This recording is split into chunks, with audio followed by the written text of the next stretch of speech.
नमस्कार, स्वागत है साहित्यिक झरोका चैनल पर। हम कर रहे हैं रामधारी सिंह दिनकर की रचना कुरुक्षेत्र की व्याख्या। और ये कौन से सर्ग की व्याख्या है? सप्तम सर्ग की व्याख्या है और आज ये चौथी वीडियो मैं डाल रही हूँ। इससे पहले 3 भाग मैं करवा चुकी हूँ, उनका लिंक मैं वीडियो के डिस्क्रिप्शन बॉक्स में डाल दूंगी, तो वहां से आप देख सकते हैं। तो आइए आज की व्याख्या देखते हैं। यहाँ पर भीष्म पितामह युधिष्ठिर को संबोधित कर रहे हैं। क्यों कर रहे हैं? क्योंकि जो कुरुक्षेत्र का रण हुआ था उसमें युधिष्ठिर निराशा के गर्त में डूब जाते हैं, यानी निराशा के भाव से घिर जाते हैं। लेकिन यहाँ दिनकर जी का उद्देश्य केवल महाभारत का चित्रण करना नहीं है कि महाभारत में युधिष्ठिर को भीष्म पितामह क्या समझा रहे थे ये बताना नहीं, बल्कि वर्तमान संदर्भ में हमारा देश, हमारे समाज की दशा और दिशा की ओर इशारा करना या उन समस्याओं को उठाना है और भारतीय मानव को उत्साहित करना है कि वो निराशा के गर्त में ना घिरे, बल्कि इस अंधकार को चीरकर वो बाहर निकले। बिल्कुल उसी प्रकार जिस प्रकार भीष्म पितामह के कहने से युधिष्ठिर में परिवर्तन आया था, वही परिवर्तन भारतीय समाज में दिनकर जी लाना चाहते हैं। तो क्या कहते हैं? रण रोकना है तो उखाड़ विषदंत फेंको, कि अगर तुम्हें युद्ध रोकना है, क्योंकि युद्ध क्या है? सभी जो विनाश है उसका तत्व क्या है? युद्ध है। सभी प्रकार के विनाशकारी तत्वों से युक्त युद्ध है और युद्ध का परिणाम हमेशा विनाश ही होता है। इस ओर संकेत करते हुए वो कहते हैं कि अगर तुम्हें युद्ध रोकना है तो विष के दांत, जो जहरीले दांत है, उनको फेंक दो, यानी उनको उखाड़ दो। जो जहर बोया जा रहा है उनको फेंक दो। वृक व्याघ्र भीति से मही को मुक्त कर दो। मही क्या होती है? मही होती है धरती। धरती को किससे मुक्त करना है? वृक यानी भेड़िया, व्याघ्र यानी बाघ, भीति का मतलब है डर, कि जिस प्रकार भेड़िया हमेशा व्याघ्र या बाघ के डर से डरा रहता है, इस डर के भाव से हमारी मही को या धरती को तुम मुक्त कर दो। ये कब होगा? जब विषदंत, तुम विष यानी जहरीले विचारों का तुम त्याग कर दोगे। अगर तुम ऐसा नहीं कर सकते, देखिए जहर विष दंत किसके पास होते हैं? व्याघ्र के पास। व्याघ्र यहाँ क्या है? पूंजीपति वर्ग है। और वृक क्या? भेड़िया या गीदड़, जो हमेशा उस पूंजीपति वर्ग से डरा रहता है, वो गरीब और निम्न वर्ग है। तो ये भय का भाव, डर का भाव है, इससे तुम इस धरती को मुक्त कर दो। अगर ऐसा नहीं कर सकते, अथवा अजा के छागलों को भी बनाओ व्याघ्र। अजा क्या होता है? बकरी। अजा का तात्पर्य क्या है? बकरी। बकरी छागल क्या होते हैं? उसके बच्चे, कि बकरी के बच्चों को भी तुम क्या बनाओ? व्याघ्र, बाघ के समान बनाओ, साहसी बनाओ, वीर बनाओ। और उनके दांतों में भी कराल काल कूट विष भर दो। दांतों में कराल काल यानी भयानक समय का कूट विष भर दो। जो छिपा हुआ जहर है, विष है, वो भर दो। यानी काल क्या है? काल यहाँ क्या है? काल यानी मृत्यु या समय, कैसा? जो भयानक है, उनके दांतों में भी तुम वो भयानक जो छिपा हुआ मृत्यु का विष है वो भर दो। किसके दांतों में? बकरी के। बकरी यहाँ क्या, किसका प्रतीक है? देखिए प्रतीकात्मकता का प्रयोग किया गया है। व्याघ्र यहाँ पूंजीवाद का प्रतीक है और वृक या जो बकरी के बच्चे हैं वो किसका? निम्न या गरीब वर्ग का प्रतीक है। तो तुम्हें आवश्यकता क्या है? उस निम्न वर्ग को जगाने की आवश्यकता है। उस निम्न वर्ग के को भी, अगर तुम पूंजीपति वर्ग को नहीं रोक सकते, उनका शोषण नहीं रोक सकते, उनके द्वारा जो किया जा रहा है, तो तुम्हें निम्न वर्ग को भी उनके जैसा बनाना पड़ेगा। उनके समान क्रूरता का भाव, उनके समान तुम्हें उनके सामने खड़ा होने के लिए उन्हें निम्न वर्ग को प्रेरित करना होगा। वट की विशालता के नीचे जो अनेक वृक्ष ठिठुर रहे हैं, उन्हें फैलने का वर दो। वट की विशालता, देखिए वट या बड़ क्या होता है? एक बहुत बड़ा वृक्ष होता है। इस बड़े वृक्ष यानी बहुत विशाल वृक्ष होता है। एक विशाल वृक्ष के नीचे अगर कोई पेड़ निकलता है, कोई पौधा उत्पन्न होता है, तो वो पौधा या पेड़ इस छाया में पनप नहीं पाता, बल्कि इन पेड़ पौधों से जो छोटे पेड़ पौधे हैं इनका शोषण कौन करता है? इस बड़े वृक्ष की जो जड़ें हैं वो इन्हीं का रस चूस लेती हैं। यानी अपनी उन्नति के लिए, अपने विकास के लिए इन छोटे छोटे पौधों का इस्तेमाल ये बड़ा वृक्ष किस लिए करता है? ऊर्जा प्राप्त करने के लिए, बढ़ने के लिए। वही बात यहाँ कह रहे हैं कि वट की विशालता के नीचे जो अनेक वृक्ष, जो ये छोटे छोटे वृक्ष हैं, पेड़ हैं, ठिठुर रहे हैं। क्यों ठिठुर रहे हैं? क्योंकि इन्हें धूप नहीं मिलती, इन्हें अच्छे से ऊर्जा नहीं मिलती, प्रकाश नहीं मिलता और उन्हें फैलने का। इन बड़े वृक्ष, छोटे वृक्षों को जो बड़े वृक्ष के नीचे दब गए हैं, इनको फैलने का वर दो, यानी वरदान दो। जो बड़ा वृक्ष है ये किसका प्रतीक है? ये पूंजीवाद या पूंजीपति का प्रतीक है। और जो छोटे पेड़ हैं ये किसके प्रतीक है? ये निम्न वर्ग का प्रतीक है। तो निम्न वर्ग क्यों नहीं फल फूल पाता? क्योंकि पूंजीवाद या पूंजीवादी जो उच्च वर्ग के लोग हैं, शोषण करने वाले जो लोग हैं, उनके नीचे ये निम्न वर्ग जो है वो दब कर रह जाता है।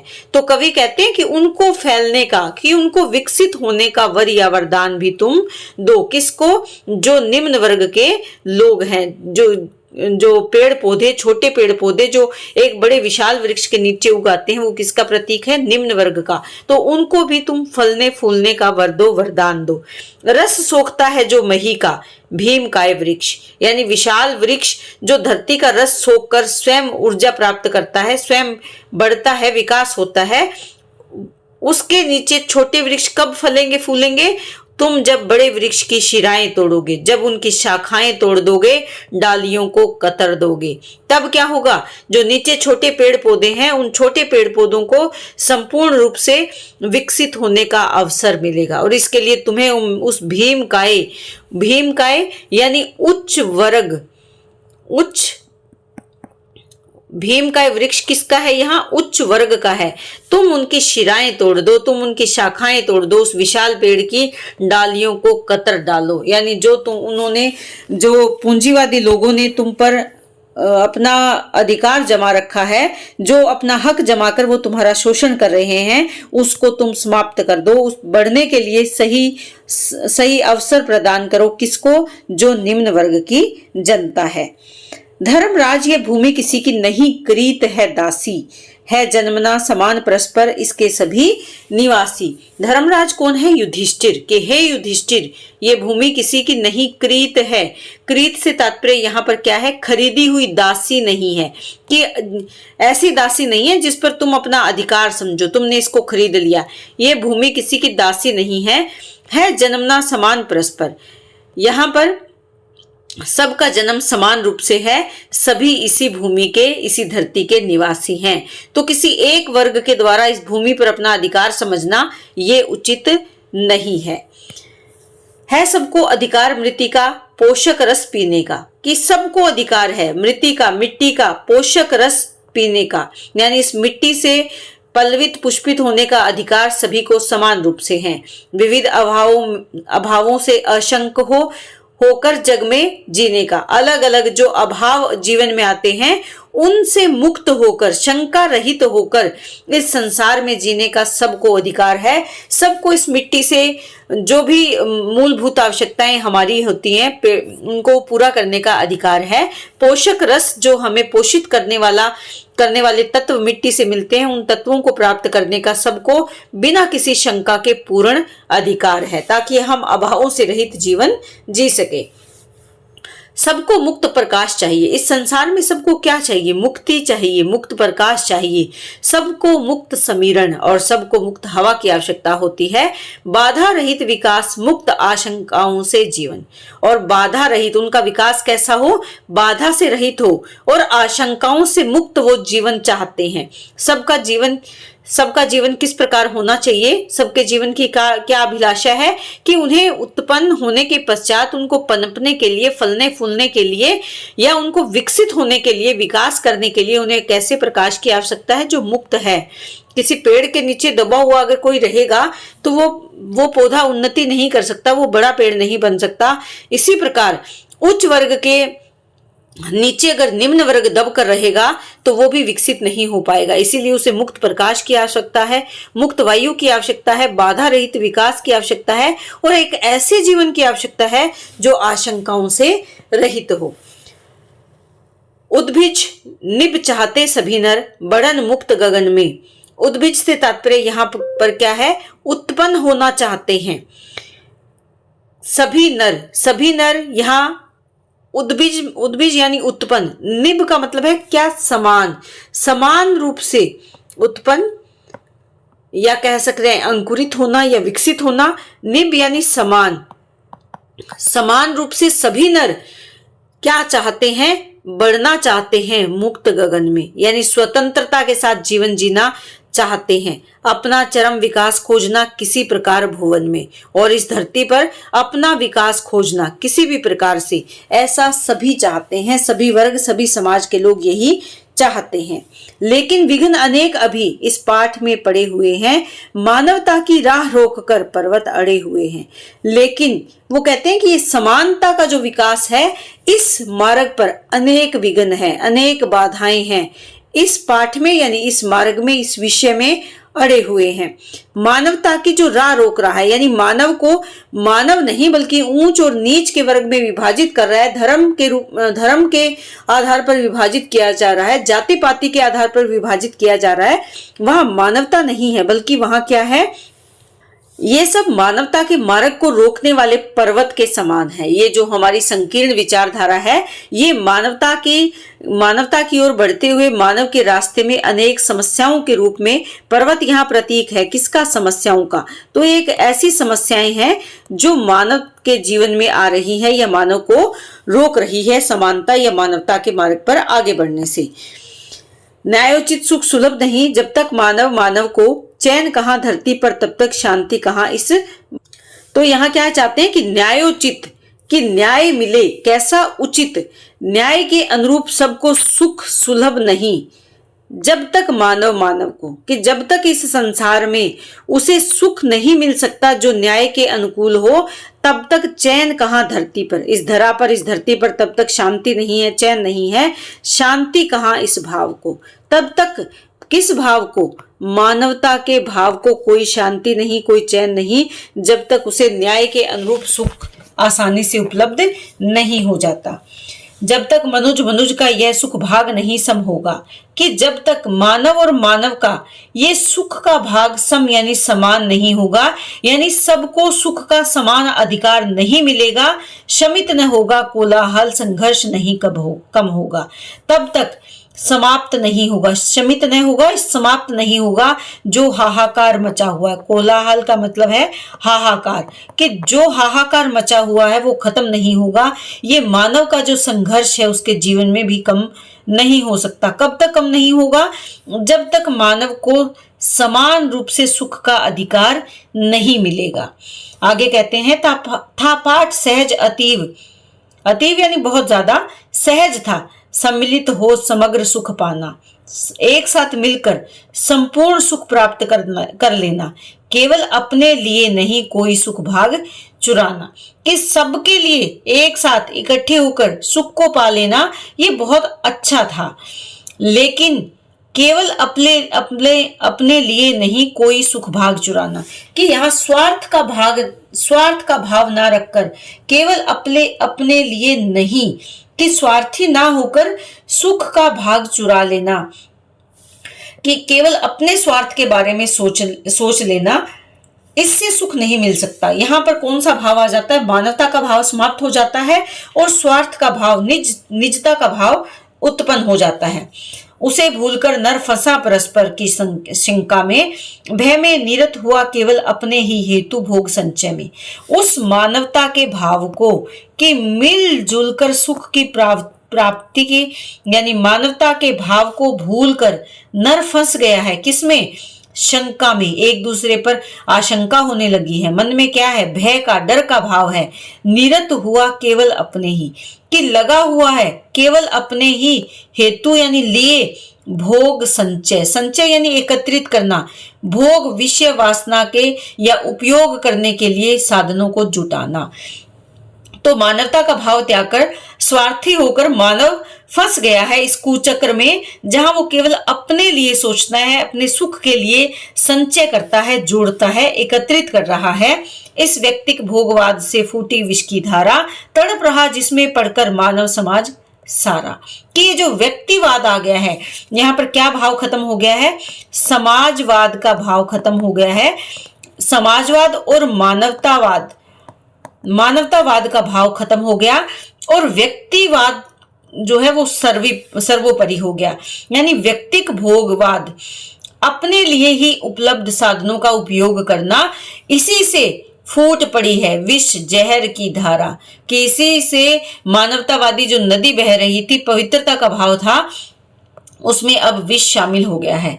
तड़प रहा जिसमें पढ़कर मानव समाज ये सारा। और इस व्यक्तिवादी विचारधारा के पीछे लगकर सारा मानव समाज अब क्या कर रहा है? तड़प रहा है, कराहा रहा है। प्रभु के दिए हुए सुख इतने हैं विकीर्ण धरती पर, भोग सके जो जगत में कहां अभी इतने नर। कि प्रभु ने हमें बहुत सुख दिए हैं इस विकीर्ण विस्तृत धरती पर। विकीर्ण यानी जो विस्तार से फैली हुई विस्तृत धरती है। इस विस्तृत धरती पर, धरणी यानी धरती पर, अनेक इतने ज्यादा सुख हैं जिनको ये संपूर्ण जगत भोग सके। अभी तो इतने नर भी नहीं है इस समाज में, इस धरती पर, इस धरा पर इतने मानव भी नहीं है कि वो इन सुखों को खत्म कर पाए, इन वस्तुओं का उपभोग करके इनको समाप्त कर पाए। इतना कुछ हमें किसने दिया है? प्रभु ने दिया है, ईश्वर ने दिया है। भू से ले अंबर तक यह जल कभी न घटने वाला। उसमें सबसे जो उपयुक्त हमारे लिए वस्तु है वो क्या है? जल है। जल जो जमीन से लेकर, भू से लेकर आसमान तक फैला हुआ है और ये इतना विस्तृत है, इतना ज्यादा है कि कभी ना समाप्त होने वाला है। यह प्रकाश, ये जो उजाला, ये रोशनी हमें दी है प्रभु ने, यह पवन, ये वायु जो हमारे जीवन का आधार है, कभी भी नहीं सिमटने वाला। और ये सब जो ईश्वर ने हमें चीजें प्रदान की हैं वो कभी भी खत्म नहीं होने वाली। फिर इनके लिए लड़ाई क्यों? इनके लिए झगड़ा क्यों? इनके लिए स्वार्थ का भाव क्यों? यह धरती फल फूल अन्न धन रत्न उगलने वाली। कि जो हमें धरती दी है परमात्मा ने, इस पर फल फूल अन्न धन अनेकों रत्न ये उगलती है, उत्पन्न करती है। यह पालिका मृगव्य जीव की अटवी सघन निराली। ये पालिका यानी पालन करने वाली है। मृगव्य का तात्पर्य क्या होता है? मृग तथा अन्य जो पशु होते हैं, किस में रहने वाले? जंगल में रहने वाले, यानी शिकार के लिए। मृगव्य का अगर देखें, मृग और व्यय, मृग यानी हिरन, व्यय यानी शिकार करना। हिरन जैसे जिन जीवों का हम शिकार करते हैं, उन जीवों का पालन करने वाली कौन है? ये प्रकृति है। और वो बहुत ही, अटवी से तात्पर्य यहाँ पर क्या है? वो वन सघन है और अपने आप में निराले हैं। जिनका हम शिकार करते हैं उनका संरक्षण करने वाली, उनका रक्षण करने वाली ये प्रकृति विस्तृत है। और वो किस रूप में व्याप्त है? वो वन रूप में, जो बहुत गहरा है, बहुत सघन है, उस वन के रूप में निराला है, अपने आप में अद्भुत है। तुम श्रृंग ये शैल की जिसमें हीरक रतन भरे हैं। कि ये जो हीरे और रत्नों से भरी हुई जो शैल मालाएं हैं, ऊंचे ऊंचे शिखर हैं, ये समुद्र जिसमें मुक्ता विद्रुम प्रवाल बिखरे हैं। और ये समुद्र यानी ऊंचे जो शिखर हैं, पर्वत के शिखर, वो हीरक रत्नों से, हीरे जैसे रत्नों से भरे पड़े हैं। और समुद्र जो गहराई में व्याप्त हैं, उसमें मोती, विद्रुम यानी मूंगा, प्रवाल जो अन्य कीमती पत्थर हैं। प्रवाल भी मूंगा के लिए प्रयोग किया जाने वाला शब्द है, जिसको संस्कृत में इस्तेमाल करते हैं। तो यानी यहाँ पर मुक्ता, मूंगा जैसे, मोती और मूंगे जैसे अनेक अनमोल पत्थर कहाँ बिखरे पड़े हैं? समुद्र की गहराइयों में बिखरे पड़े हैं। और ये किसकी देन है? ये प्रभु की देन है, प्रकृति की देन है। और मनुज की नई नई प्रेरक वे जिज्ञासाएं, और मनुज की जो नई नई प्रेरणा देने वाली उसकी इच्छाएं हैं, जिज्ञासाएं हैं, उसकी वे सुबलिष्ट सिंधु मंथन में दक्ष भुजाएं। सुबलिष्ट यानी बलशाली, सिंधु को मथने वाली, सिंधु यानी सागर को मथने वाली, सागर का मंथन करने वाली जो कुशल भुजाएं हैं, ताकतवर जो भुजाएं हैं। अन्वेषी बुद्धि वह तम में भी टटोलने वाली। अन्वेषी यानी खोज करने वाली जो बुद्धि है। मानव की बुद्धि कैसी है? ढूंढ लेती है कुछ ना कुछ, कहीं ना कहीं से खोज करने वाली बुद्धि तम में यानी अंधकार में भी टटोलने वाली है, अंधकार में भी कुछ ना कुछ ढूंढ लेती है।